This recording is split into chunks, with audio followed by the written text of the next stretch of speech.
federal judge in Washington, D.C. blocked a push by the Trump administration for voters to show proof of citizenship on the federal voter registration form.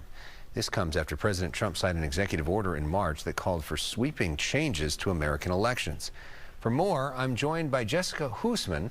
She is the editorial director of Vote Beat, a nonprofit news organization reporting on elections and voting. Jessica, thanks for being with us. Thanks so much for having me. All right, so talk to us about who this judge is and what did she rule? This is a longtime judge that was initially nominated by Ronald Reagan, and she ruled in no uncertain terms against the Trump administration here. I want to be clear, it's just temporary, so this case will go on. But right now, the executive order essentially is not in effect. So all of the steps that organizations like the Election Assistance Commission or DOJ, for example, would take in order to comply with this executive order have been put on pause. And this was not a brief ruling.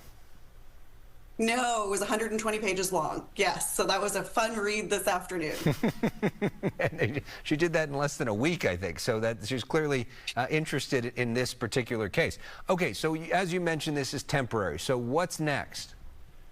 So what's next is that, well, there are several other lawsuits that have been filed against this same executive order, and this ruling deals with some of the executive order, but not all of the executive order. And so those cases will continue along. And so it's kind of difficult to say what the ultimate goal of the Trump administration is with this. This is a several-part executive order, and every single piece of it is being challenged by at least one organization. But for now, nothing is in effect, nothing that will change for voters. And so if people are worried that they might have to present different forms of ID at the polls, if they present for a municipal election that's upcoming, they can put that worry out of their mind. So, I mean, what you're saying is in the meantime, nothing changes, status quo.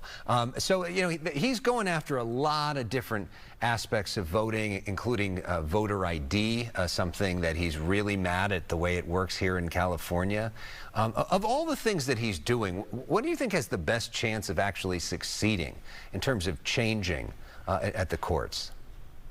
I think that's a really good question. The question of documentary proof of citizenship has been one that federal courts have thought about for some time, and this is not the first time someone has attempted to require documentary proof of citizenship, and it hasn't worked so far. We will see if it works this time around. I think he probably does have a little bit firmer of a leg to stand on in terms of the way that he's written about mail in that executive order. So he has made consistent the date by which all ballots need to be received in the United States. And I'll be interested to see how courts dispose of that. It's not something that's ever come up before.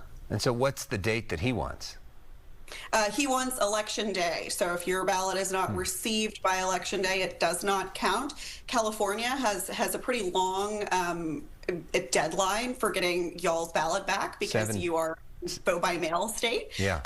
But other states have specific deadlines for veterans, for example, who are sending their ballots in from overseas that are slightly different, even if the rest of the ballots have to be in by Election Day. Yeah, in this state, they have to be postmarked by Election Day, but they can be received some 7 days later, which is why it takes so long to count, some 3.5 weeks to count. And you see some of the other states that get sooner. But people in this state say it allows more people to vote doing it this way. So it's interesting. Thank you so much for the perspective. And I love the Life magazines. Very cool. Thank you. I appreciate that. My grandmother would be thrilled to hear you say that. What a great background. The FDR one, very, very cool. All right, votebeat.org is where you can find more information about elections and voting. How many judges you think hate America? Do you believe in the deep state? What should be the punishment for traitors? Like and comment below. Follow us on X @PulseMedia. GRP.